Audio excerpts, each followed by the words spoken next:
সুপ্রিয় দর্শক, আপনাদের সবাইকে স্বাগত জানিয়ে শুরু করছি নিউজ 24-এর সাপ্তাহিক নিয়মিত আয়োজন টোটিসেল হেলথ অ্যান্ড রিসার্চ নিবেদিত স্বাস্থ্য সঙ্গী অনুষ্ঠানে। আপনাদের সাথে আছি আমি ডাক্তার সিফাত রহমান। প্রিয় দর্শক, আমাদের আজকের আলোচনার বিষয়বস্তু হচ্ছে রিজেনারেটিভ এবং স্টেম সেল চিকিৎসা।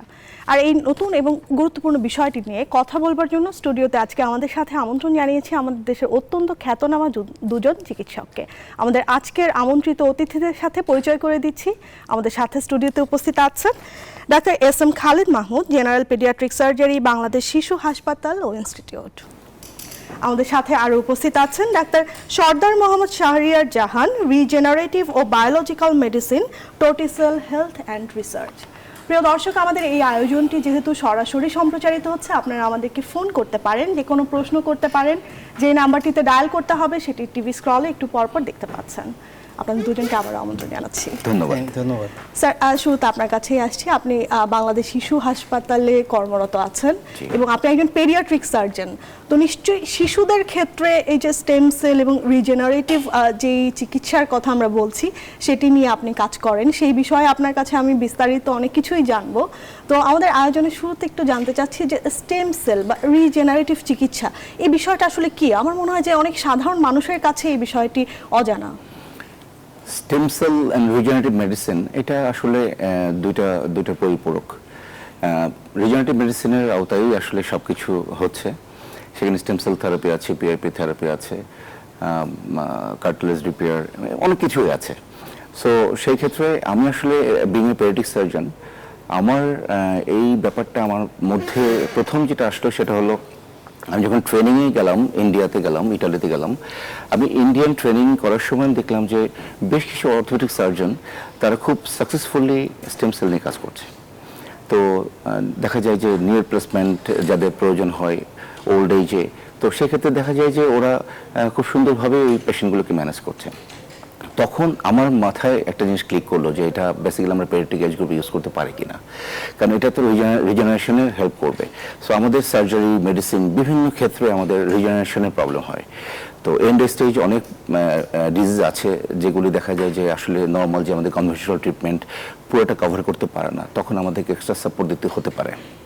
তখন এই স্টেম সেলটা আসলে খুবই উপকারী এবং আলটিমেটলি এখানে সেই পেশেন্টগুলোকে খুব ভালো হেল্প করতে পারে।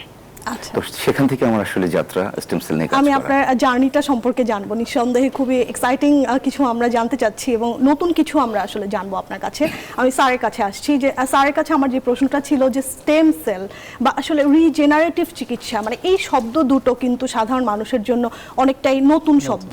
তো আপনার কাছে আমি সহজভাবে জানতে চাই যে এই দুটো বিষয় দিয়ে আসলে কি বোঝানো হয়। আচ্ছা, আর রিজেনারেটিভ মেডিসিন আসলে বা স্টেম সেল চিকিৎসা, যেটা আসলে আমাদের বর্তমান চিকিৎসা ব্যবস্থার একটা খুবই গুরুত্বপূর্ণ এবং একটা আধুনিক ব্যবস্থা।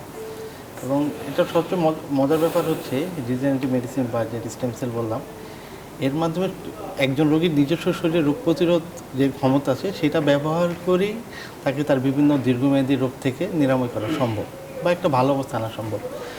আমি যদি খুব সহজ ভাষায় বলি যে হোয়াট ইজ স্টেম সেল, ব্যাপারটা এরকম, ধরেন একজন মানুষ বা একটা প্রাণী আসলে তৈরি হয় কীভাবে, যে ধরেন একটা মানুষের ক্ষেত্রেই তার স্পার্মটা আসে বাবার থেকে আর মা থেকে আসতে সোভাম, দুইটা যখন মিলিত হয়ে একটা নিষিক্ত ডিম্বাণু তৈরি হচ্ছে। এই নিষিক্ত ডিম্বাণুটা আস্তে আস্তে বিভাজিত হয়ে একটা থেকে দুইটা, দুইটা থেকে চারটা, তারপর মরুলা থেকে একটা পূর্ণাঙ্গ মানুষে তৈরি হচ্ছে। তারা একটা পূর্ণাঙ্গ মানুষে আমরা কী দেখি, তার অনেক ভাইটাল অর্গান আছে, হার্ট আছে, লাং আছে, লিভার আছে, কিডনি, স্টোমাক, অনেক কিছু। ইভেন এখন ধরেন আপনি যদি আন্ডার মাইক্রোস্কোপ হার্টের থেকে একটু কেটে নিলেন, কিডনি থেকে নিলেন, দেখা গেলো দুইটা সেল দুই রকম বা দুইটার গঠন, চারিত্রিক বৈশিষ্ট্য ভিন্ন থাকে। এখন আপনি যদি একটু আগে যান, এই সবগুলো আসছে কোথা থেকে? সেই একটা প্রথম যেটা একটা বললাম যে নিষিক্ত ডিম্বাণু, যেটা আসলে স্টেম সেল অবিভাজিত, সেটা থেকে এত কিছু তৈরি হলো। তার মানে হচ্ছে স্টেম সেলের একটা ক্যাপাবিলিটি আছে, ও শরীরের প্রয়োজন অনুসারে বিভিন্ন সেলে বা বিভিন্ন কোষে রূপান্তরিত হতে পারে তার প্রয়োজন অনুসারে। তো এইটাকে ব্যবহার করা হয় বিভিন্ন রোগের ক্ষেত্রে। এখন যদি চিন্তা করি যে একজন রোগের, মানুষের যে হয়তোবা তার কিডনি ফেলিওর বা কিডনি ডিজিজ আছে, তার লিভারের সমস্যা আছে বা ডায়াবেটিস আছে, তার মধ্যে আমি যদি তখন তাকে স্টেম সেল প্রয়োগ করতে পারি, তখন সেই স্টেম সেলটা তার প্রয়োজন অনুসারে, যদি কারো ডায়াবেটিস থাকে তার দেখছে প্যানক্রিয়াসের উপর কাজ করে তাকে রিজেনারেট করতে পারে বা রিপেয়ার করতে পারে তার প্রয়োজন অনুসারে। এটি আসলে স্টেম সেলের মানে তার মানে কি আমরা বলতে পারি যে দীর্ঘমেয়াদী যে রোগগুলো আছে যেটাকে আমরা চিকিৎসা বিজ্ঞানের ভাষায় বলি যে ক্রনিক যে ডিজিজগুলো আছে সেই ডিজিজগুলোর ক্ষেত্রে এবং এক্সট্রিম এজ, স্যার একটু আগে বলছিলেন যে যারা বয়স্ক রোগী আছেন দীর্ঘদিন ধরে যারা হয়তো বিভিন্ন ব্যথার সমস্যায় ভুগছেন বা বিভিন্ন রোগে ভুগছেন তাদের ক্ষেত্রে আপনারা স্টেম সেলটা ব্যবহার করেন। হ্যাঁ, তাদের ক্ষেত্রে এটা খুব কাজ, বিশেষ করে ক্রনিক ডিসঅর্ডারগুলোতে এবং যারা একটা বয়সে একটা লেভেলে চলে গেছে তাদের ক্ষেত্রে স্টেম সেলের খুবই কার্যকর। যারা বয়স্ক তাদের শরীরে তো রিজেনারেটিভ যে প্রসিডিওরটা সেটা এমনিতেই অনেকটাই স্লো ডাউন হয়ে যায়, একটা ফিজিওলজিক একটা কারণ সেখানে থাকে। তো তাদের শরীরের সেই রিজেনারেশনটাকে স্টেম সেলের মাধ্যমে আপনারা ত্বরান্বিত করার চেষ্টা করছেন এই চিকিৎসার মাধ্যমে। আমি একটু স্যারের কাছে আসি যে স্যার শিশুদের ক্ষেত্রে সাধারণত কোন কোন ডিজিজের ক্ষেত্রে আপনারা এই স্টেম সেলের ব্যবহার করে থাকেন? আমি বেসিক্যালি ভাই যে কথাগুলো বললেন খুব সুন্দর কথা বলছেন, আমি এটার সাথে একটু যোগ করে আমি আপনার কোশ্চেনে আনসারে যাচ্ছি। সেটা হলো যে স্টেম সেল ব্যাপারটা হলো যে টর্টিসেল কোনটা, যে মরুলা পর্যন্ত আমাদের টর্টিসেল বলা হয়। টর্টিসেল মানে হলো যে আনডিফারেন্সিয়েটেড সেলস। এখান থেকে আমাদের প্লাসেন্টা, একটা হিউম্যান এমব্রায়ো, হিউম্যান বডি তৈরি করা যত সেল আছে সব ওই টর্টিসেলের মধ্যে আছে। সো এখন আমাদের যে ডেভেলপ কান্ট্রিজগুলো আছে তো তারা কিন্তু টর্টিসেল নিয়েও কিন্তু তারা রিসার্চ করছে, কিন্তু এখানে অনেক এথিক্যাল ইস্যুস রয়ে গেছে, যার জন্য আমরা আসলে আন্ডার ডেভেলপিং কান্ট্রি হিসাবে আমরা ওইভাবে এই এথিক্যাল ইস্যুসগুলোকে এখনো কভার করতে পারিনি। So there are many complications, so still then they are working on that. So টর্টিসেলের পরে যে স্টেজটা তো ডিফারেন্সিয়েটেড হয়, যেমন epiblast, mesoderm, ectoderm and endoderm, এই তিনটা লেয়ারে যখন ডিভিশনটা হয়ে যায় তখন এটাকে বলা হয় প্লুরিপটেনশিয়াল স্টেম সেল। সো তখন কিন্তু সেলগুলো কমিটেড হয়ে যায় যেটা হলো এক্টোডার্মাল জার্ম লেয়ার, সেখান থেকে শুধু এক্টোডার্মাল টিস্যুসগুলোই আসবে, like odontoblast, central nervous system, skin, এগুলি আসবে। আর মেসোডার্ম থেকে কিন্তু মাসল, কার্টিলেজ, বোনস এগুলি আসবে। আর এন্ডোডার্ম থেকে যেটা মিউকোজাল লাইনিং অফ দ্য আমাদের ইন্টেস্টাইন সেগুলি চলে আসে, লাইক লিভারও আসতে পারে, এইসব এখান থেকে আসে। সো আমরা কিন্তু প্রায় একটা কোশ্চেনের সম্মুখীন হই যে অ্যাডাল্ট টাইপ মেন হলো যে যেটা অলরেডি কমিটেড সেটা মেসেনকাইম কীভাবে নার্ভাস সিস্টেমের উপর কাজ করবে, অথবা মেসেনকাইমাল স্টেম সেল কীভাবে আপনার এন্ডোডার্মের উপর কাজ করবে, ওরা তো কমিটেড হয়ে গেছে। সো আমরা বেসিক্যালি তো স্টেম সেল মেসেনকাইমাল নিয়েই কাজ করছি। সো এই কোশ্চেনটা কিন্তু আমাদের কাছে প্রায় আমাদের স্যাররা অথবা আমাদের জুনিয়ররা আমাদের করে থাকে। সো বেসিক্যালি আমাদের নলেজের এই জায়গাটাতে আমাদের সবাইকে ক্লিয়ার হতে হবে। স্টেম সেল কিন্তু ক্লিয়ারলি যে রিজেনারেট করে আমাদের নার্ভ সেল তৈরি করে দিবে, নট লাইক দ্যাট। সো এখানে কিন্তু ইন্ডিয়াতে একজন, আমি আসলে সায়েন্টিস্টের নামটা ভুলে গেছি, উনি অলরেডি প্রুভ করেছেন বিভিন্ন অর্গান সিস্টেমে স্মল কিছু সেল ডরমেন্ট হিসেবে থাকে যেটার ক্যাপাবিলিটি আছে সব সেল লাইন তৈরি করার। সো স্টেম সেল যেটা মেসেনকাইমাল সেল, সেই সেলটা যখন আমরা একটা অর্গান সিস্টেমের মধ্যে আমরা দিয়ে দিই ডিজিজড কন্ডিশনে, সো সেই ডিজিজড এরিয়াতে ওই স্মল সেলগুলি কিন্তু অ্যাক্টিভেটেড হয়, মানে সেই ডরমেন্ট সেলগুলোকে অ্যাক্টিভেট করে। এবং মেসেনকাইমাল স্টেম সেল কিন্তু ওই এনভায়রনমেন্টটাকে এমনভাবে তৈরি করতে সাহায্য করে যে আমি পারছি না, তো স্টেম সেলটা কী করছে, এনভায়রনমেন্টটাকে ক্রিয়েট করে ওকে করতে সাহায্য করছে, আর ওই স্মল সেলগুলোকে ওরা অ্যাক্টিভেট করছে। সো দুই ওয়েতে কিন্তু মেসেনকাইমাল সেলগুলি কাজ করে। সেই জন্য মেসেনকাইমাল সেল লাইনটা সব সেল লাইনের ডিজিজে কিন্তু মোটামুটি অ্যাপ্রোপ্রিয়েট হিসেবে কাজ করছে।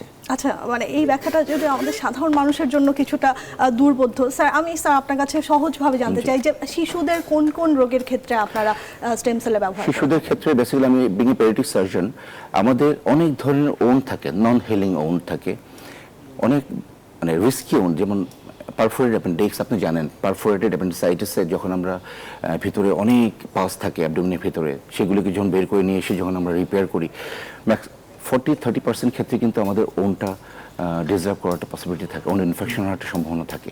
তো সেই ক্ষেত্রে যদি আমরা stem cell and cell base products like PRP আমরা অ্যাপ্লাই করি, হিলিং প্রসেসটা খুব দ্রুত হয় এবং ভালো হয়। ওখানে অ্যান্টি ইনফ্ল্যামেটরি কাজ করছে, অ্যান্টি ব্যাকটেরিয়াল হিসেবে কাজ করছে এবং আলটিমেটলি রিজেনারেশনের কাজ করছে। সো সেই ক্ষেত্রে দেখা যায় যে আমাদের অলরেডি আমাদের ডক্টর সাদিয়া সুলতানা, ও আমাদের মাস্টার্স রেসিডেন্ট ছিল, অলরেডি ও থিসিস কমপ্লিট করে ফেলেছে এবং এখানে ওর রেজাল্ট খুবই ভালো ছিল। আমাদের যে কনভেনশনাল প্রসিডিউর যেটা ছিল সেটাকে একটা ও কন্ট্রোল ধরে ও আমাদের কেস হিসাবে এই পিআরপিটাকে ও এই ওনগুলোতে দেওয়ার ফলে ওর maximum one was very good এবং এটা অলরেডি প্রুভড এবং সে অলরেডি থিসিস পাস করে গেছে।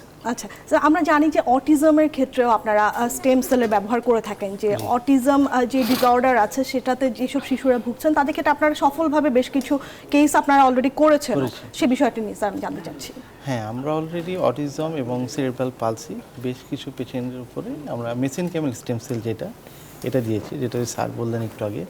আমরা মূলত এই মেসেনকাইমাল স্টেম সেলটা তৈরি করি আম্বিলিকাল কর্ড থেকে, যেটা অ্যালোজেনিক আম্বিলিকাল কর্ড থেকে। এটা আমাদের টোটিসেলের ল্যাবে এটা তৈরি করা হয়, অ্যালোজেনিক কন্ডিশন, এবং এটা আমরা ওই পেশেন্টের বডি ওয়েট এবং ডিজিজ কন্ডিশনের উপর ভিত্তি করে, মানে তার ডিজিজ আসলে কোন অবস্থায় আছে ওটা ভিত্তি করে বেশ কিছু ইনভেস্টিগেশনস করা হয়। তারপর ওই কত মিলিয়ন সেল লাগবে তার মূলত এটা বডি ওয়েট আর কন্ডিশনের উপর ডিপেন্ড করে ওটা দিয়ে দেওয়া হয়, এবং একাধিক সেশন লাগে।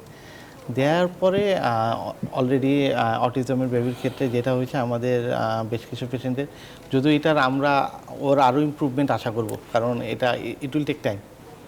এটা প্রায় অবজারভেশনে অটিজমের বেবিদের ক্ষেত্রে দেখা যায় 6 মাস থেকে 1 বছর অবজারভেশনে থাকতে হয়। তো অলরেডি কিছু যেমন আই কন্ট্যাক্ট, এবং এখন একটু দেখা গেছে আগে একদমই সে সাড়া দিত না বাচ্চাটা, তো ওরা এখন একটু সাড়া দিচ্ছে এবং আই কন্ট্যাক্ট লেভেল অনেক বাড়ছে, অনেক ইমপ্রুভমেন্ট। মানে বাচ্চাটার যে ফাংশনাল যে অ্যাক্টিভিটি সেটাকে আপনারা ইমপ্রুভ করার চেষ্টা করছেন। স্যার এই বিষয়ে কি আপনি কিছু বলতে চান? জি, আমি একটু ক্লারিফাই করতে চাই। সে অটিজমের ক্ষেত্রে বাংলাদেশ শিশু হসপিটাল ইনস্টিটিউট আমরা প্রথমেই অটিজম নিয়ে কাজ শুরু করেছি, এবং এখানে অলরেডি আমার ডেটায় 273 আমরা অটিজমের বাচ্চাকে আমরা স্টেম সেল দিয়েছি, এবং সেই স্টেম সেল প্রসিডিউরটা হলো নন কালচার্ড। সোফার আই নো যে টোটিসেল আপনারা মনে হয় কালচার স্টেম সেল ইউজ করেন, সো আমরা নন কালচার ইউজ করছি। ইউজ করার নন কালচার মানে দিস এ প্রসিডিউর, এখানে কোনো এথিক্যাল ইস্যুজ নাই। আসলে এটা হলো একটা অটোলোগাস প্রসিডিউর, যে পেশেন্টের কাছ থেকে আমরা বোনমার হারভেস্ট করে ওখান থেকে আমরা স্টেম সেল সেপারেট করে, অথবা আমরা বিম্যাক বলে যেটাকে বোনমার অ্যাসপিরেট অ্যান্ড কনসেন্ট্রেট, এটাকে আমরা ইউজ করে আমরা ওই পেশেন্টকে ওই অপারেশন থিয়েটারের মধ্যে আমরা দিয়ে দিচ্ছি। Total procedure takes maximum 30 minutes. So আমরা এই অটিজমের বাচ্চাগুলিকে আমরা দেওয়ার চেষ্টা করেছি 273, already we have done that. তো এখন আমাদের আসলে অবজারভেশনের পালা, আমরা 2022 সাল থেকে কাজ শুরু করেছি। সো অটিজমের ক্ষেত্রে আমার যেটা পার্সোনাল এক্সপিরিয়েন্স, মেসেনকাইমাল সেল যেহেতু আমরা কালচারের প্ল্যান করছি, খুব তাড়াতাড়ি আমরা বাংলাদেশ শিশু হসপিটাল কালচার স্টেম সেলে আমরা চলে যাব। তো সেই ক্ষেত্রে আমাদের যেটা কনসেপ্ট সেটা হলো অটিজমের ক্ষেত্রে যে নার্ভাস সিস্টেমটা ডেভেলপ করা হলো আপনার একটোডার্ম থেকে। আপনি জানেন যে একটোডার্মাল জামলার থেকে নার্ভাস সিস্টেমটা চলে আসে। সো এখান থেকে যদি আমরা কোনোভাবে ডেন্টাল পাল্প খুব ভালো good source of stem cell, আমরা সেই পাল্প নিয়ে যদি কালচার করে আমরা যদি সেল লাইন বাড়িয়ে আমরা যদি এটা দিতে পারি, সেটার গ্রহণযোগ্যতা অনেক বেশি হবে এবং অ্যাক্টিভিটি অনেক গুণই বেড়ে যাবে। আচ্ছা, আমি আপনার কাছে আরও জানবো, এবং আমি একটু স্যারের কাছে আসি যে টোটিসেল আমরা জানি যে আপনারা কাজ করছেন এবং বাংলাদেশে একমাত্র অ্যাপ্রুভড যে ডিজিডিএ থেকে যারা অ্যাপ্রুভাল পেয়ে কাজ করছে। তো এখন পর্যন্ত কাজ করতে গিয়ে আপনাদের কি মনে হয় যে বাংলাদেশে আসলে এই বিষয়টা নিয়ে কাজ করবার যে প্রসপেক্ট বা ফিউচার যদি আমি বলি, সেক্ষেত্রে আপনারা কতটুকু আশাবাদী? দেখেন, আমরা অনেক আশাবাদী সত্যি করে বলে, কারণ যদি কম্প্যারিজনে যাই, একটা জিনিস আছে বাংলাদেশের ক্ষেত্রে, সবাই ভাবে যে আল্লাহ স্টেম সেল এটা খুব ব্যয়বহুল একটা বিষয়। একটা বিষয় আসে চিন্তা করে যে অনেক ব্যয়বহুল, কিন্তু in comparison to other countries, মানে ইভেন ইন্ডিয়া, থাইল্যান্ড, যেসব দেশে বাংলাদেশের মানুষ আসলে চিকিৎসা নিতে যায়, ইন্ডিয়া বা থাইল্যান্ড বা মালয়েশিয়া বা সিঙ্গাপুর, ওদের সাথে যদি কম্প্যারিজনে যাই, আমাদের খরচের মাত্রা অনেক কম। ইন্ডিয়ার থেকে অর্ধেকের কম, আর মালয়েশিয়া সিঙ্গাপুরের 10 ভাগের 1 ভাগ। এবং আমাদের এই পর্যন্ত যা ডাটা আছে, আমাদের রেজাল্ট আমরা আশাবাদীর মতো রেজাল্ট আমাদের ক্রনিক ডিসঅর্ডারগুলোতে, বা ইভেন যারা বয়স্ক মানুষ মানে রিজুভিনেশনের ক্ষেত্রে, তো অ্যান্টি এজিং প্রসেস যেটা আসলে আমাদের এই পর্যন্ত আশাবাদী হওয়ার মতো আমরা রেজাল্ট পাচ্ছি। সেই ক্ষেত্রে বলা যায় যেহেতু খরচটা একদম ব্যয়সীমার মধ্যে, মধ্যবিত্ত নাগালে, আর যারা একটু বিত্তবান তাদের তো অবশ্যই তাদের একদম হাতের নাগালে। তো সেই ক্ষেত্রে সব কিছু মিলিয়ে আমরা আসলে ব্যাপারটা নিয়ে অনেক আশাবাদী। আপনারা আশাবাদী। একই প্রশ্ন আমি স্যারের কাছে করব যে স্যার রিপ্রেজেন্ট করছেন যে বাংলাদেশের একটি মানে লিডিং একটি সরকারি প্রতিষ্ঠান, বাংলাদেশ শিশু হাসপাতালের মতো একটি প্রতিষ্ঠান, তো সরকারি পর্যায়ে আপনারা কাজ করছেন। তো স্যার এই বিষয়টি নিয়ে কাজ করার ক্ষেত্রে যে সাধারণ মানুষের কাছে যদি এই সেবাটা আপনারা পৌঁছে দিতে চান, সেক্ষেত্রে আপনারা কতটুকু আশাবাদী? আমি পার্সোনালি ভেরি হোপফুল বিকজ আমরা কিন্তু সরকারি প্রতিষ্ঠান নয়, এটা দেশ কিন্তু সরকারের উপরে নির্ভর করে। আমরা ব্যক্তিগত যে প্রাইভেট মালিকানায় যারা কাজ করছে অবশ্যই তাদেরকে আমি এনকারেজ করি, তারা এগিয়ে এসছেন এবং তারা এই সায়েন্সটাকে আরও বেশি এগিয়ে নিয়ে যাচ্ছে। কিন্তু আমার সবচেয়ে বড় যে আমি কনসার্ন, যে ভাই বললেন যে যারা থাইল্যান্ড, সিঙ্গাপুর অথবা পার্শ্ববর্তী দেশ ইন্ডিয়াতে যে চিকিৎসা করবে তাদের থেকে আমরা কম, কিন্তু কত কম সেটা কিন্তু আমরা আসলে এটা এখানে আসলে এই ডেস্কে জানার কিছু নাই। বাট আমি যেটা বলতে চাচ্ছি, প্রান্তিক জনগোষ্ঠী নিয়ে আমরা কাজ করি। আমাদের concentration should be towards the প্রান্তিক জনগোষ্ঠী, যারা খুবই আন্ডার প্রিভিলেজড এবং যারা বিত্তবান, তাদের নিয়ে আমাদের কোনো কোয়ারি নাই, বিকজ তারা দেশেও করতে পারবে, তারা বাইরেও যেতে পারবে। আর যাদের পরিমাণ যেমন মোর দ্যান 60% 70% পিপল আমাদের আন্ডার প্রিভিলেজড, তো তাদের নিয়ে আমাদের চিন্তা করতে হবে। এবং সেই ক্ষেত্রে আমি মনে করি গভর্নমেন্ট যদি প্রাইভেট যারা কাজ করছে তাদেরকে এক করে এবং আমাদের সবাইকে এক করে, যেহেতু নিউ সায়েন্স, এটাকে ডেভেলপ করতে সবার সহযোগিতা প্রয়োজন আমি মনে করি।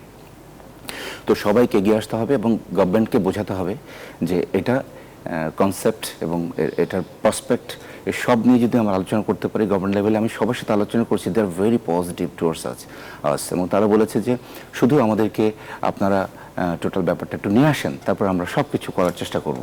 সো এটা আমাদেরই দায়িত্ব এখন গভর্নমেন্ট লেভেলে পৌঁছে দেওয়া এবং গভর্নমেন্টকে এনকারেজ করা। গভর্নমেন্টকে এনকারেজ করতে হলে ডেফিনেটলি ডেটা জেনারেট করতে হবে এবং গভর্নমেন্টের সামনে আসলে আমাদের যে এভিডেন্স আছে সেটা তুলে ধরতে হবে। তো এই বিষয় নিয়ে আপনারা কি কাজ করছেন যে ডেটা জেনারেশনের জন্য? হ্যাঁ, আমাদের যত পেশেন্টেরই আমরা স্টেম সেল প্রয়োগ করতেছি, যে কোনো ডিজিজের ক্ষেত্রে আমাদের আমরা এবং তাদেরকে প্রতি মাসে ফলো আপ রাখা হচ্ছে। কিছু ইনভেস্টিগেশন যেগুলো সবসময় নিয়মিত করতে হয়, সবগুলো ডাটা আমাদের কালেকশনে আছে এবং তার মানে ট্রিটমেন্টের আগে, ট্রিটমেন্টের পরে 1 মাস 2 মাস এইভাবে আমাদের সব ডাটা কালেকশন আছে। এটা হয়তো আমরা আর উইদিন 2-3 মান্থস আমরা একটা ভালো ডাটা পাবলিশ করতে পারব। আচ্ছা, আমাদের সাথে ফোন একজন দর্শক আছেন, আমরা ফোন কলটি নিয়ে আসছি। হ্যালো দর্শক, আসসালামু আলাইকুম, আপনার নাম বলে প্রশ্নটি করুন। জি আসসালামু আলাইকুম, আমার নাম ডব্লিউ জামান, আমি মোহাম্মদপুর থেকে বলছি। হ্যালো। আমি বলছিলাম যে হ্যালো। জি, আমরা শুনতে পাচ্ছি, আপনার নাম বলে প্রশ্নটি করুন। জি আমার নাম ডব্লিউ জামান, আমি মোহাম্মদপুর থেকে বলছিলাম। তো ওই আমার হলো যে সিকেডি, বুঝছেন, আমার সিকেডি হয়েছে। তো সেই সিকেডির পারপাসে ডাক্তার কন্টিনিউ মেডিসিন দিয়ে যাচ্ছে, আর হাই ব্লাড প্রেশার আছে। তো সেই হাই ব্লাড প্রেশারে এর কি স্টেম সেলের মাধ্যমে কি চিকিৎসার বই আনবে, সেটার জন্য আমি ফোন দিচ্ছি। আচ্ছা, আপনাকে অসংখ্য ধন্যবাদ। ওনার সিকেডি আছে, উনি চিকিৎসা নিচ্ছেন, তো উনি জানতে চাচ্ছেন যে স্টেম সেলের কোনো ভূমিকা কি ওনার চিকিৎসায় আছে কিনা। আচ্ছা, সিকেডি এখন তার স্টেজটা জানাটা জরুরি, যেহেতু স্টেজ 1, 2, 3, 4, 5 অনেকগুলো স্টেজ 4, 5 আমরা অনেকটা বলতে পারি যে একটা এন্ড স্টেজ টাইপ। এখন যেহেতু ক্রনিক কিডনি ডিজিজ, এটা দীর্ঘমেয়াদী ডিজিজ এবং এইটার মানে একদম পার্মানেন্ট যদি বলে যে একদম নিরাময় হয়ে যাবে, এটা আমি বলি না, থ্রু স্টেম সেল অলসো।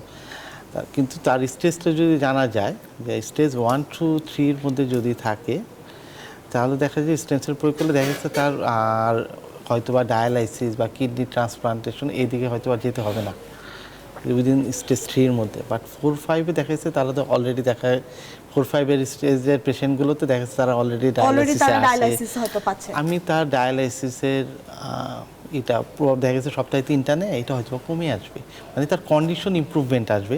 আমি বলি না যে সে সম্পূর্ণ মানে ডিজিজের যে প্রোগ্রেশন, সেই প্রোগ্রেশনটাকে আপনারা কিছুটা হল্ট করতে পারেন, হল্ট করা যায়। হ্যাঁ, একদম সুস্থ হয়ে যাবে এটা বলা মুশকিল। কিডনি ডিজিজের ক্ষেত্রে এটা স্যার কিন্তু একবার একটু বলেছিল, ওই যে কিছু সেল, ভায়াবল সেল যে থাকবে, মেসেনকাম স্টেম সেল যে গিয়ে কাজ করবে, স্টেজ 4, 5 এরকম ভায়াবল সেল পাওয়া যায় না। That is the issue. মানে তখন আর ভায়াবল সেলগুলো থাকেই না, মানে যেখানে কাজটা করবে। হ্যাঁ, স্টেজ 1, 2, 3-তে ভায়াবল সেল পাওয়া যায়, নরমালি পাওয়া যায় এবং আমাদের অলরেডি কিছু ডাটাও আছে। স্যার আমরা যদি বলি স্যার আপনি যদি এর সাথে কিছু যুক্ত করতে চান, এবং একই সাথে আমার একটা প্রশ্ন যে আসলে কোন কোন রোগীদেরকে দেয়া যাবে এবং কাদেরকে দেয়া যাবে না? আমি একটা সহজ ভাষায় বলতে চাই যে রিজেনারেটিভ মেডিসিন, রিজেনারেশন, যেখানে regeneration is needed for the body, you can give in all respect. আপনি সবাইকে আপনি দিতে পারবেন। এবং সবচেয়ে বড় কথা হলো যে কালচার স্টেম সেল দেওয়ার ব্যাপারে আমার আসলে নলেজ এখনো পুরোপুরি আমি গ্যাদার করিনি, বাট আমি যেটা নিয়ে কাজ করছি, আমাদের পেডিয়াট্রিক এজ গ্রুপে যেখানে রিজেনারেশন প্রবলেম আছে আমরা সেখানেই স্টেম সেল দিতে পারছি। যেমন আমরা অটিজমে দিচ্ছি, আমরা ডুশেনি মাসকুলার ডিস্ট্রফিতে দিচ্ছি, আমরা অ্যাকিউট স্ট্রোক সিন্ড্রোমে দিচ্ছি, আমরা সার্জিক্যাল বিভিন্ন নন লিং ওন্ডে দিচ্ছি। বিভিন্ন ধরনের কন্ডিশন আমরা এখনও দেওয়া শুরু করেছি এবং we are getting good result. আচ্ছা, আমাদের পরিচালক sir doctor professor Mohammad Jahangir Alam sir, আমাদের chairman sir professor Shahidullah sir, they are very very helpful and committed, very committed. এবং আমি মনে করি যে স্যারদের কারণেই কিন্তু পার্সোনালি আমি এবং আমাদের যে টিমরা আমরা কাজ করছি, আমরা কাজ করতে পারছি এবং আমি একটা স্বপ্ন দেখতে পাচ্ছি। এই ড্রিমটা আমার মধ্যে সেদিন এস্টাবলিশড হয়েছে যেদিন আমি দেখেছি যে স্যাররা খুব হেল্পফুল। ওনারা বলছেন যে জাস্ট গো অ্যাহেড, হ্যাঁ তোমরা কাজ করে যাও, যত দূর যেতে পারো তত দূর যাও। স্যার আমি আরও অনেক বিস্তারিত আপনাদের দুজনের কাছে জানবো, একটু ছোট বিরতি পারে। প্রিয় দর্শক, টোটিসেল হেলথ অ্যান্ড রিসার্চ নিবেদিত স্বাস্থ্য সঙ্গী অনুষ্ঠানের এই পর্যায়ে একটি ছোট্ট বিরতিতে যাচ্ছি। বিরতির পর ফিরে আসছি, আমাদের সাথেই থাকুন। প্রিয় দর্শক, বিরতি শেষে আবারও আমন্ত্রণ জানাচ্ছি টোটিসেল হেলথ অ্যান্ড রিসার্চ নিবেদিত স্বাস্থ্য সঙ্গী অনুষ্ঠানে। আপনাদের সাথে আছি ডাক্তার সিফাত রহমান। আজকে পর্বে আমরা কথা বলছি স্টেম সেল এবং রিজেনারেটিভ চিকিৎসা এই বিষয়টি নিয়ে। আর আমাদের সাথে আজকে স্টুডিওতে উপস্থিত আছেন ডাক্তার SM. Khalid Mahmud, general paediatric surgery, Bangladesh শিশু হাসপাতাল ও ইনস্টিটিউট। আমাদের সাথে আরও উপস্থিত আছেন ডাক্তার সর্দার মোহাম্মদ শাহরিয়ার জাহান, রিজেনারেটিভ ও biological medicine, Totticell health and research. প্রিয় দর্শক, আমাদের এই আয়োজনটি সরাসরি সম্প্রচারিত হচ্ছে। আমাদেরকে যদি ফোন করতে চান তাহলে টিভি স্ক্রলে যে নাম্বারটি দেখতে পাচ্ছেন সেই নাম্বারটিতে ডায়াল করতে হবে। বিরতির পর আপনাদের দুজনকে আবারও আমন্ত্রণ জানাচ্ছি। খুবই ইন্টারেস্টিং একটা বিষয় নিয়ে আসলে জানছিলাম এবং নতুন একটা বিষয় বাংলাদেশের জন্য। এবং আপনারা বলছিলেন মানে আমি খুবই সৌভাগ্যবান যে আজকে মানে একজন প্রাইভেট থেকে এসেছেন এবং একজন পাবলিক থেকে এসেছেন, মানে খুবই ইন্টারেস্টিং একটা বিষয় আমরা জানতে পারছি যে দুটো ক্ষেত্রেই আসলে বাংলাদেশ এই যে স্টেম সেল নিয়ে কাজ করছে।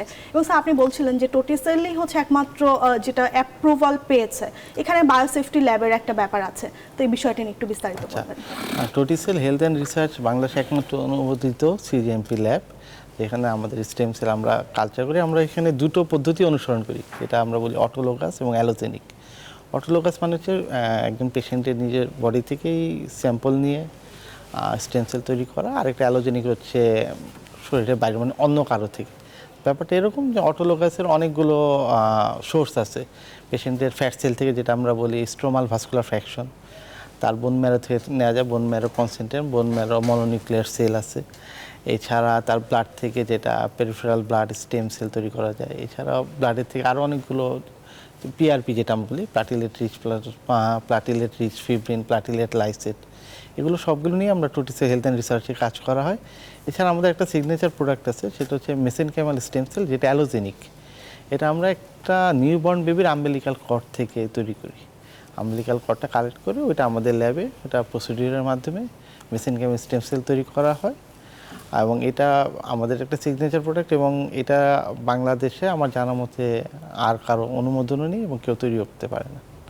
এবং এটা এই অটোলোগাস বলেন অ্যালোজেনিক আমাদের বিভিন্ন কন্ডিশনস, বিশেষ করে ক্রনিক ডিসঅর্ডারগুলোতে, যেমন ক্রনিক লিভার ডিজিজ বা লিভার সিরোসিস বা ফাইব্রোসিস অফ দ্য লিভার যেটা, এছাড়া ক্রনিক কিডনি ডিজিজ, যাদের কিডনি ফেলোর বা যারা ডায়ালাইসিস নির্ভরতাটা কমিয়ে আনা, এসব বিষয়ে স্টেম সেল খুবই কার্যকর। এছাড়া যারা দেখা গেছে যে আনকন্ট্রোল ডায়াবেটিস মেলাইটাস এবং ডায়াবেটিস, এখানে যেসব কমপ্লিকেশন দেখা যায়, ডায়াবেটিস নেফ্রোপ্যাথি বা নিউরোপ্যাথি বা রেটিনোপ্যাথি, এসব ক্ষেত্রে স্টেম সেলের ভূমিকা খুবই ভালো, মানে কমপ্লিকেশনগুলোকেও কমিয়ে আনবে, অনেক কমিয়ে আনবে। কারণ যেহেতু বডিতে মানে স্টেম সেলের প্রথম কাজ হচ্ছে বডি ইনফ্লামেশনটাও কমাবে।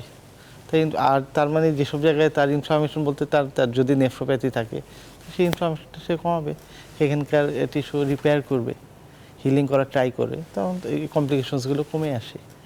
এছাড়া যাদের দেখা গেছে যে এন্টি এজিং প্রসেস মানে অকাল বার্ধক্য, তাদের ক্ষেত্রে খুবই ভালো রেসপন্স আসে। আমি যদি একটু এক্সাম্পল দিই, আমার একটা পেশেন্ট ছিলেন, ওনার এইজ অ্যারাউন্ড 70+, তার মাল্টিপল ডিসঅর্ডার ছিল, সাথে সে প্রথম যেদিন আসলো সে আরেকজনকে ধরে আসলো এবং সে চিটাগাং থেকে আসলো।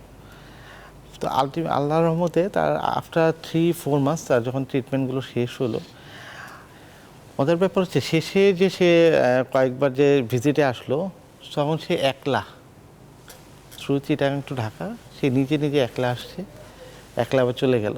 মানে একটা ট্রিমেন্ডাস মানে এই যে তার পরিবর্তন, কোয়ালিটি অফ লাইফ আমরা দেখতে পাচ্ছি যে এবং তার তার enhance হ্যাঁ হলো। সেল রিজেনারেশন হয়েছে। মানে তার দেখা গেছে বয়স তার কারো কমানো সম্ভব না, বাট বয়সের তুলনায় তার ফিটনেসটার অনেক ইমপ্রুভমেন্ট আসছে। মানে রিজেনারেট সেলগুলো রিজেনারেট হয়েছে, খুবই ভালো কাজ করে রিজেনারেট, মানে অ্যান্টি এজিং প্রসেসে। এছাড়া যার কারো চুল পড়ে যাচ্ছে, অকাল বার্ধক্যে, এসব কাজেও খুব ভালো স্টেম সেল। আচ্ছা স্যার কাছে একটু আসি যে আমরা পিআরপি বা প্লেটলেট রিচ প্লাজমা আমরা আজকাল দেখি যে চুলের চিকিৎসায়, মানে যাদের চুল পড়ে যাচ্ছে অ্যালোপেশিয়া, তারপর স্কিনে পিআরপি ব্যবহার করা হয় এবং অস্থি সন্ধিতে জয়েন্টে ব্যবহার করা হচ্ছে পিআরপি। তো এই বিষয়টি নিয়ে আপনি কি বলবেন? যেখানেই ব্যবহার করা হোক না কেন, PRP means platelet, rich or poor doesn't matter. Platelet is helping in regeneration by doing vasculogenesis ও angiogenesis করতে হেল্প করছে। ও angiogenesis করা এবং একটা সেলকে জাগিয়ে তোলা, সেই সেলটাকে নতুনভাবে একটা পাওয়ার দেওয়া, এটা প্ল্যাটলেট করে থাকে। এবং যেখানেই প্রবলেম সেখানে প্ল্যাটলেট যদি দেওয়া হয়, আমার মনে হয় সেখানে রিজেনারেশনের ব্যাপারটা খুবই ভালোভাবে হবে। এবং অনেক ক্ষেত্রে পিআরপি এবং স্টেম সেল দুটোই কম্বাইন্ড থেরাপি হিসেবে আপনারা ব্যবহার করেন। জি, একটা কথা মনে রাখতে হবে যে এই যে প্ল্যাটলেটের কথা বলা হলো, ড্যামেজড সেল, 100% ড্যামেজড সেল, ওখানে কোনো সেল নাই, সো সেখানে কিন্তু রিজেনারেশন হবে না। এটা তখনই সম্ভব যখন তার একটা অস্তিত্ব ওখানে থেকে যাবে এবং মানে বেঁচে আছে সেই জায়গাটাকে সে জাগিয়ে তুলতে পারবে। কোন কোন ক্ষেত্রে পিআরপি এবং স্টেম সেল দুটো একসাথে ব্যবহার হয়? পিআরপি স্টেম সেল আমরা এখনো একসাথে ব্যবহার করছি না, আমরা প্ল্যাটলেটটাকে সেপারেট ইউজ করছি এবং স্টেম সেলকেও সেপারেট ইউজ করছি। আচ্ছা, এটা আমি একটু স্যার একটু অ্যাড করতে চাই। এটা হচ্ছে ধরেন যাদের দীর্ঘমেয়াদী জয়েন্ট পেন, মানে অস্টিওআর্থাইটিস, রিউমাটয়েড আর্থাইটিস বা ফ্রোজেন শোল্ডার, এসব ক্ষেত্রে পিআরপি আমরা যেটা ব্যবহার করতেছি যে পিআরপি, এরা বিশেষ করে আমাদের সেন্টারের যারা অর্থোপেডিক সার্জন যারা আছে তারা দেখাও যে পিআরপি দেওয়ার পরে একটা বা দুটো সেশন দেওয়ার পরে তারা যদি এর সাথে আমি যদি স্টেম সেলটা দিই, রেজাল্ট ইজ মোর বেটার, আউটকামটা ভালো আসে। আউটকাম, এবং তার এই রেজাল্টের মানে লঞ্জিভিটিটাও অনেক ভালো। আচ্ছা, রেজাল্টের লঞ্জিভিটি ভালো আসে এবং তার মানে জয়েন্ট পেনগুলোতে খুব ভালো রেজাল্ট, এবং পিআরপির সাথে তো ওই যে যেটা অ্যালোপেশিয়া, এই ক্ষেত্রেও ভালো রেজাল্ট আসে। এই যে একটা নতুন একটা, আচ্ছা আমাদের সাথে ফোন একজন দর্শক আছেন, আমরা ফোন কলটা নিয়ে আসছি। হ্যালো দর্শক, আসসালামু আলাইকুম। হ্যালো, ওয়ালাইকুম আসসালাম ম্যাম। জি আমরা শুনতে পাচ্ছি, আপনার নাম বলে প্রশ্নটি করুন। হ্যাঁ, আমার নাম মোহাম্মদ জহিরুল ইসলাম, ফরিদপুর থেকে বলছি আমি। তো আমার প্রশ্ন হলো, আমি যখন কলেজ লেভেলে পড়তাম, বয়স তখন 17 হবে, তো তখন আমার প্রচুর পরিমাণ চুল গ্রোথ হতো, চুল হেয়ার ফল হতো আর কি। তবে ইউনিভার্সিটি ওঠার পর আমার এখন হেয়ার ফল হয় না, কিন্তু ওই সময় যে চুলগুলো পড়ে গেছে, প্রচন্ড পরিমাণ চুল পাতলা হয়ে গেছে। তো এখন ওই চুলগুলো যদি আমি আবার চাই একটু গ্রোথ মানে ফিরিয়ে আনতে বা ওঠানোর জন্য, সেটা ক্ষেত্রে আমরা কি করতে পারি? আচ্ছা, আপনাকে ধন্যবাদ। আচ্ছা, এখন মানে তার অ্যালোপেশিয়া যেটা বোঝা গেল, এখন তার পরীক্ষা করে দেখতে হবে ওই যে যেটা কথা, ভাইবেল সেল আছে কিনা। যদি ভাইবেল সেল থাকে এটা অবশ্যই সম্ভব, আর যদি ভাইবেল সেল না থাকে তাহলে তো এটা মুশকিল। ভাইবেল সেল থাকলে PRP with stem cell it's very good result, এবং এটা অবশ্যই সম্ভব, এবং দেখা যাচ্ছে কয়েকটা সেশন নিলেই তার আবার চলে আসবে। মানে ইনভেস্টিগেশন করে আপনার আগে কিছু ইনভেস্টিগেশনস করতে হবে, করে দেখতে হবে যে ভাইবেল সেলটা আছে কিনা, থাকলে ইটস পসিবল। আচ্ছা, একদম স্যার, সুন্দর আমি চলে একটু আগে যেটা বলতে চাচ্ছিলাম যে আসলে যে কোনো ধরনের নতুন চিকিৎসা পদ্ধতি যখন আসে এবং মানুষ কিন্তু তখন কনভেনশনাল পদ্ধতি থেকে নতুন পদ্ধতি গ্রহণ করার ক্ষেত্রে প্রথম যে কথাটা চিন্তা করে যে এটার কি কোনো ধরনের সাইড ইফেক্ট বা কোনো ধরনের পার্শ্ব প্রতিক্রিয়া আছে কিনা, মানে যে ভয়টা আসলে সাধারণ মানুষ পায়। আমি এই যেটা বিষয়টা নিয়ে কি বলেছিলাম বলবেন? প্রথমেই বলেছিলাম যে ক্লারিফিকেশন করেছিলাম যে what is pluripotential stem cell, what is Totticell. হ্যাঁ, অফকোর্স টর্টিসেল রিলেটেড যদি কোনো থেরাপি দেওয়া হয় সেক্ষেত্রে টিউমার রিজেনারেশন একটা পসিবিলিটি থাকে, but adult type stem cell নিয়ে যে কাজগুলো হচ্ছে এবং কালচার্ড হচ্ছে এবং অ্যাডাল্ট টাইপে, এবং আলটিমেটলি এটা আম্বিলিক্যাল কর্ড দিয়ে যেটা হচ্ছে, আলটিমেটলি এখানে কোনো পার্শ্ব প্রতিক্রিয়ার কোনো পসিবিলিটি নাই। বাট হ্যাঁ, কালচার সেলে থাকতে পারে যদি প্রপার প্রপারলি তৈরি করা না হয় মানে এবং বায়োসেফটি যে কথাটা আসছে অবশ্যই সেটা সেখানে যদি পাশে মেইনটেইন করা হয়। এই জন্যই প্রত্যেকটা কান্ট্রি এই ব্যাপারটাই অসম্ভব রকম সেন্সিটিভ। আর নন কালচার সেলে আমাদের কোনো পার্শ্ব প্রতিক্রিয়ার কোনো সময় লাইক অ্যাজ ব্লাড ট্রান্সফিউশন, আপনার বিভিন্ন প্রবলেম আমরা ব্লাড ট্রান্সফিউজ করি না, সেটাতে তো একটা রিয়াকশনের পসিবিলিটি থাকে, বাট এটাতে কোনো সম্ভাবনা নাই বিকজ ওন সেল দিয়ে আমরা কাজ করছি পেশেন্টের। স্যারকে কিছু যোগ আচ্ছা, করতে চান? সম্প্রতি আমি একটা কনফারেন্সে গিয়েছিলাম দুবাইতে, যেটা American board of regenerative medicine, ওদের উদ্যোগে হলো 2 সপ্তাহ আগেই। তো এখানে সারা বিশ্বেরই সব লিডিং স্টেম সেল এক্সপার্ট এবং রিজেনারেটিভ মেডিসিন এক্সপার্ট সবাই এসেছিলেন এবং তারা বিভিন্ন পাবলিকেশন প্রেজেন্টেশন করেছেন জার্নাল রিলেটেড। সবাই তখন একমত হয়েছে, সবারই দেখছে, যেহেতু তারা অনেক অ্যাপ্লিকেশনস করেছে, আমরাও করেছি, তো আমরা এই পর্যন্ত কোনো সাইড এফেক্টস পাইনি এবং তারাও বলছে না ওকে স্টেম সেল রিলেটেড ট্রিটমেন্টে এরকম কোনো সাইড এফেক্টস নেই। তো এটা একদম হ্যাঁ, একটা নতুন ট্রিটমেন্ট অনেকের কাছে অনেক থাকে যে নতুন জিনিস সবাই সহজে এক্সপেক্ট করে না, এটা স্বাভাবিক। বাট এটা আমি আশ্বস্ত করতে পারি স্টেম সেল যেটা মেসেনকাম স্টেম সেল যেটা আমরা দিচ্ছি এটা পার্শ্ব প্রতিক্রিয়াহীন, সম্পূর্ণ পার্শ্ব প্রতিক্রিয়াহীন কোনো, এবং এই পর্যন্ত যত পেশেন্টদের দেওয়া হয়েছে বাংলাদেশে আমরা কোনো সাইড এফেক্টস এখন পর্যন্ত পাইনি। তো আমরা আশ্বস্ত করতে পারি এটার কোনো সাইড এফেক্টস নেই। আচ্ছা দেখেন ব্যাপারটা আরেকটু এরকম যদি আমি অ্যাড করি, দেখেন যে কোনো কনভেনশনাল ট্রিটমেন্টে জ্বর হোক বা যে কোনো ট্রিটমেন্টেই একটা বা দীর্ঘমেয়াদী যেসব অসুখ আছে যেমন ডায়াবেটিস বা কিডনি ডিজিজ বা লিভার ডিজিজ, দীর্ঘদিন ওষুধ খেতে খেতে একটা পার্শ্ব প্রতিক্রিয়া কিন্তু থেকে যায়।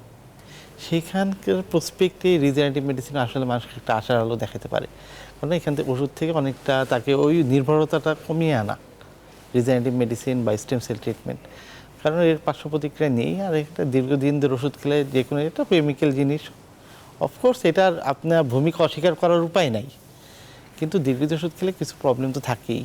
এবং আপনি একটু আগে যেমন বলছিলেন যে কারো যদি দীর্ঘদিন ধরে ডায়াবেটিস থাকে বা কারো যদি দীর্ঘদিন ধরে হাইপারটেনশন থাকে, ডেফিনেটলি কিছু টার্গেট অর্গান থাকে যে অর্গানগুলোতে কিছু কমপ্লিকেশন তৈরি হওয়ার, কিছু সাইড কিছু দীর্ঘমেয়াদী কিছু কমপ্লিকেশন তৈরি হওয়ার একটা ঝুঁকি থাকে, সেই ঝুঁকিটাকেও কমিয়ে আনবে অবশ্যই স্টেম সেল ব্যবহারটা। তা আমরা যদি স্যার আমরা জানি যে কস্ট ইফেক্ট একটা যদি আমরা রেশিও যদি আমরা বা কস্ট বেনিফিট একটা রেশিও যদি আমরা এখানে চিন্তা করি, সেক্ষেত্রে তো আমরা এখানে বেনিফিটটাই বেশি পাচ্ছি। এখন এটা খুব কোশ্চেনটা একটু কন্ট্রাডিক্টরি বিকজ কস্ট বেনিফিট যেটা সেটা হলো যে আমি তো আসলে একটা প্রাইভেট প্রতিষ্ঠান থেকে আসিনি, আমি এসেছি গভর্নমেন্ট লেভেল থেকে, আমাদের শিশু হসপিটালে আমি কাজ করি, তো সেখানে কস্টের একটা ব্যাপার অবশ্যই থেকে যায়। আমরা বেনিফিটও দেখব, কস্টও দেখব, আমাদের এই দুইটা দায়িত্ব নিতে হয় আসলে। কিন্তু প্রাইভেট সেক্টরে যারা কাজ করে তাদের কিন্তু আসলে কস্ট নিয়ে চিন্তা করতে হয় না, তাদের বেনিফিট নিয়ে চিন্তা করতে হয়। তো এখন আমার প্রথমেই যেটা আমি আপনাকে বলেছিলাম যে এই কস্ট ব্যাপারটা যদি গভর্নমেন্ট কিছুটা ইনভলভ হয়ে টোটাল এনভায়রনমেন্টটাকে গভর্নমেন্ট কিছুটা হ্যান্ডেল করতে পারে এবং আমাদেরকে আরও বেশি এনকারেজ করতে পারে, তাহলে প্রাইভেট এবং আমরা যে গভর্নমেন্ট লেভেল থেকে পার্টনারশিপ করে আমরা সুন্দর করে সোসাইটি করে আমরা নতুন একটা টেকনিককে যদি আরও বেশি এগিয়ে নিয়ে যেতে চাই, অন্য আমাদের কষ্ট কমাতে পারবে। গভর্নমেন্ট হেল্প করলে কিন্তু সব কিছু সম্ভব, ওনারা আমাদের কষ্ট কমিয়ে নিয়ে আসতে হবে যদি ওনারা কোনো এইড পায় গভর্নমেন্ট থেকে, অবশ্যই হেল্প পেলে অবশ্যই।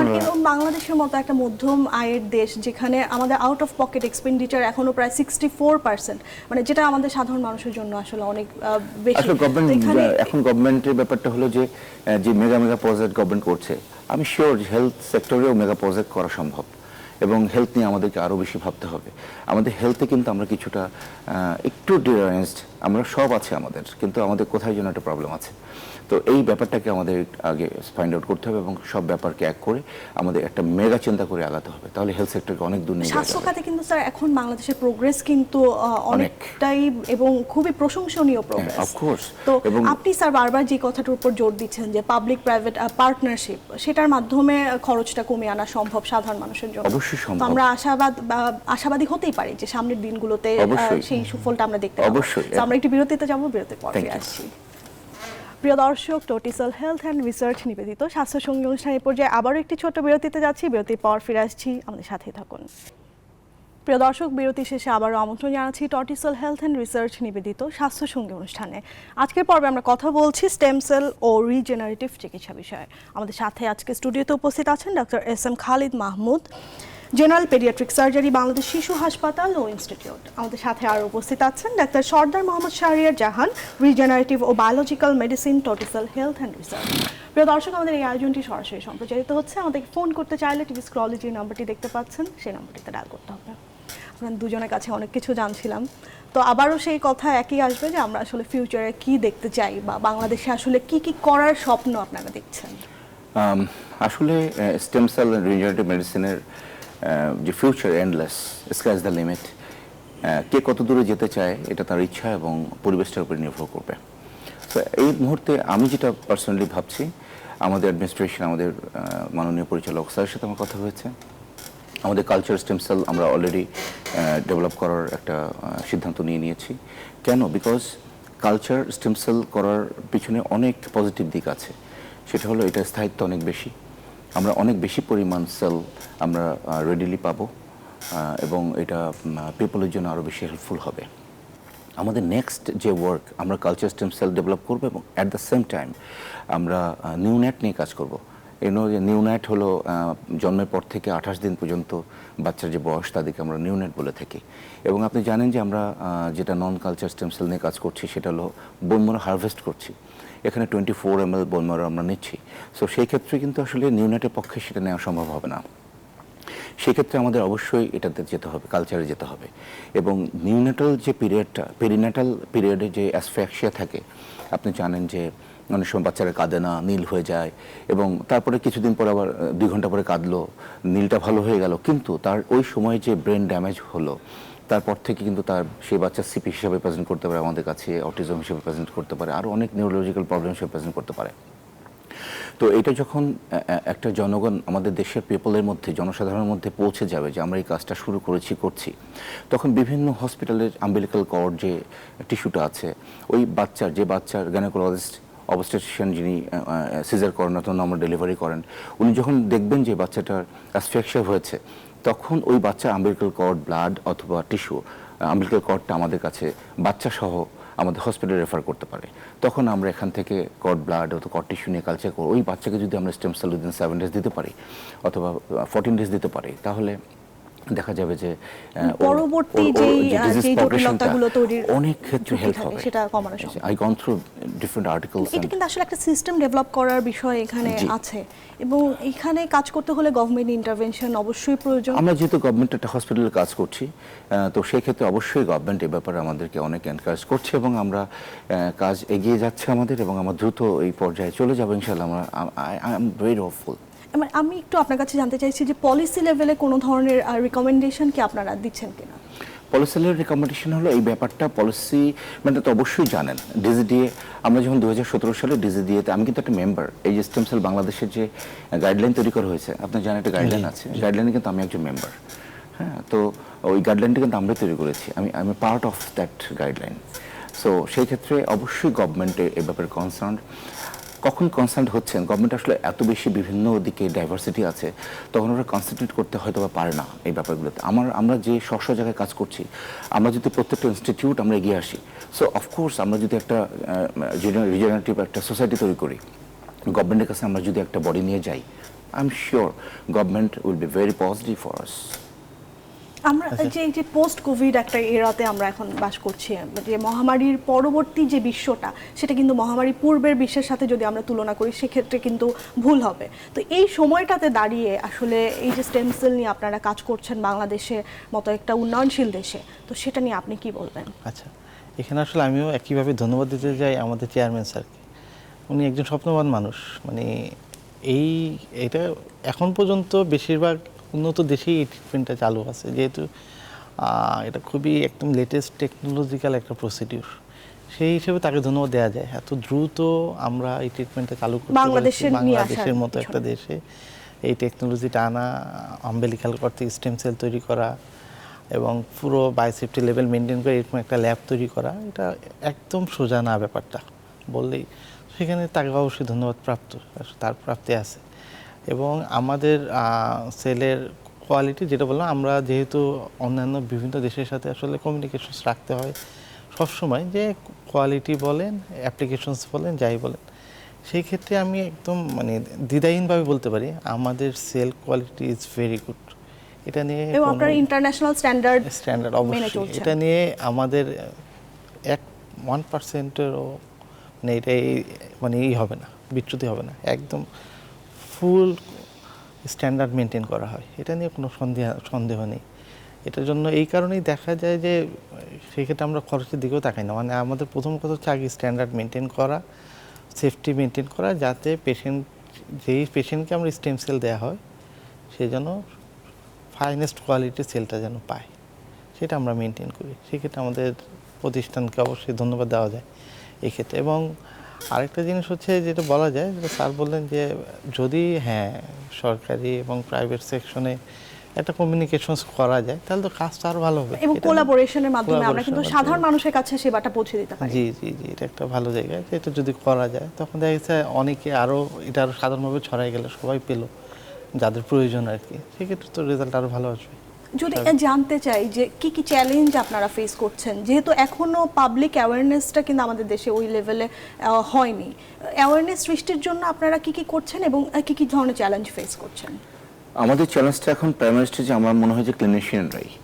তো আমাদের যে ক্লিনিশিয়ানসরা আছেন স্টেম সেলের ব্যাপারে, যেমন ওনারা অনেক সময় দেখেছি পেপার পত্রিকায় এসছে অনেক আগে, স্টেম সেল দিয়ে কিডনি ভালো করা হয়, এই ধরনের যে স্লোগানগুলি আছে এগুলিকে আর লিমিট করতে হবে।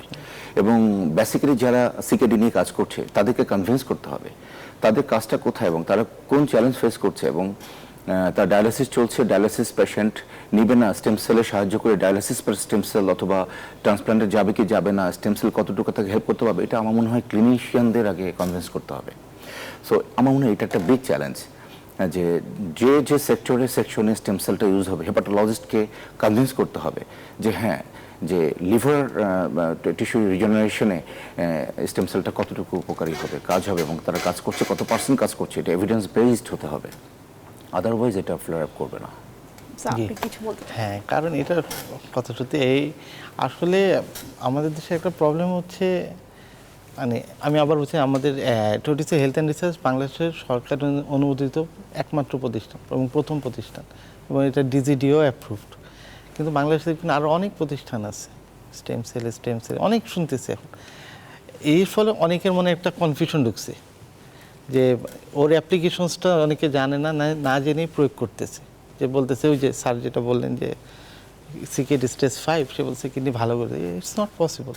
আমরা কখনোই এটা বলি না, আমরা বলি যে হয়তো বা তার কোয়ালিটি অফ লাইফটা ইমপ্রুভ করা যায়, কন্ডিশনের উপর ভিত্তি করে ট্রিটমেন্ট দেয়া, এটা সিকেডি হোক এটা সিএলডি হোক। এটা তো একটা ইন্ডিভিজুয়ালাইজড কেয়ার, যে পেশেন্টের যে ইন্ডিভিজুয়াল পেশেন্টের কন্ডিশনের উপরে এভরি পেশেন্ট ডিফারেন্ট, এবং শুধু একজন সিকেডি পেশেন্টে কি শুধু সিকেডি থাকে, তার সাথে তার ডায়াবেটিস আছে, তার হাইপারটেনশন, অনেক কোমরবিডিটিস থাকে, সুতরাং এক একজনের কন্ডিশন এক এক রকম। সেই কন্ডিশনের উপর ভিত্তি করে তার বডি ওয়েট কি, অন্যান্য সে আরও কী কী মেডিকেশনস নিচ্ছে, সব কিছুর উপর ভিত্তি করে সেলটা প্রয়োগ করা হয়, তার কী পরিমাণ সেল প্রয়োজন, কয়টা সেশন প্রয়োজন, এবং তার ইমপ্রুভমেন্টটা কতখানি আসতে পারে, এটা পেশেন্টকে আগে কনভিন্স করে বোঝানো, দেন ট্রিটমেন্ট দেয়া। আমি ভালো করে দেবো একদম, আপনি বয়স 70, আপনি 20 বছর মতো হয়ে যাবেন, ইটস ভেরি ইম্পর্টেন্ট।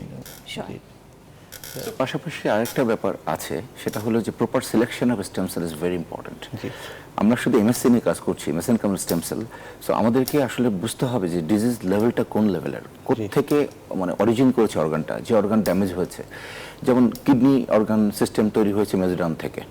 সো আমরা অনুষ্ঠানের শেষ পর্যায়ে চলে এসেছি, আমরা একদমই সংক্ষেপে শেষ করব স্যার। সো আমাদেরকে আসলে proper selection of stem cell is very important. তো সেটা যদি আমরা ভবিষ্যতে আমরা যদি এটাকে আরো বেশি ফলো করতে পারি, তাহলে ডিজিজ প্রসেসকে আরো বেশি হেল্প করতে পারবো আমরা। এবং আপনারা এই ব্যাপারে আশাবাদী যে বাংলাদেশে আসলে এটা নিয়ে আরো অনেক বেশি কাজ করার সুযোগ আছে এবং সাধারণ মানুষের কাছে পৌঁছে দেওয়ার সুযোগ আছে। ইভেন আমি একটু অ্যাড করি, আমরা শুধু মেসেনকাইমাল স্টেম সেল নিয়ে এখন যেরকম কাজ করতেছি, ভবিষ্যতে আমাদের চিন্তাধারা, আমরা সামনে এক্সোজোম নিয়ে কাজ করব, সামনে কাইটি সেল নিয়ে কাজ করব, এগুলো আরও অ্যাডভান্স, এবং এগুলো প্রয়োগ হলে রেজাল্ট আরও ভালো আসবে, তখন দেখা যাচ্ছে আমরা আরও অনেক কিছু বলতে পারবো ভবিষ্যতে। আপনাদের দুজনকে অসংখ্য ধন্যবাদ আমাদেরকে সময় দেওয়ার জন্য, এবং আমরা অনেক কিছু জানতে পারলাম আপনাদের কাছ থেকে। থ্যাংক ইউ, আপনাকেও ধন্যবাদ। প্রিয় দর্শক, টোটিসেল হেলথ অ্যান্ড রিসার্চ নিবেদিত স্বাস্থ্যসঙ্গী অনুষ্ঠানে আজকের পর্বে আমাদের সাথে দুজন বিশেষজ্ঞ চিকিৎসক উপস্থিত ছিলেন। আমরা অনেকগুলো গুরুত্বপূর্ণ তথ্য জানতে পারলাম। প্রিয় দর্শক, আপনাদের সাথে দেখা হবে সামনের পর্বে নতুন কোনো বিষয় নিয়ে। আপনারা সবাই ভালো থাকবেন, সুস্থ থাকবেন।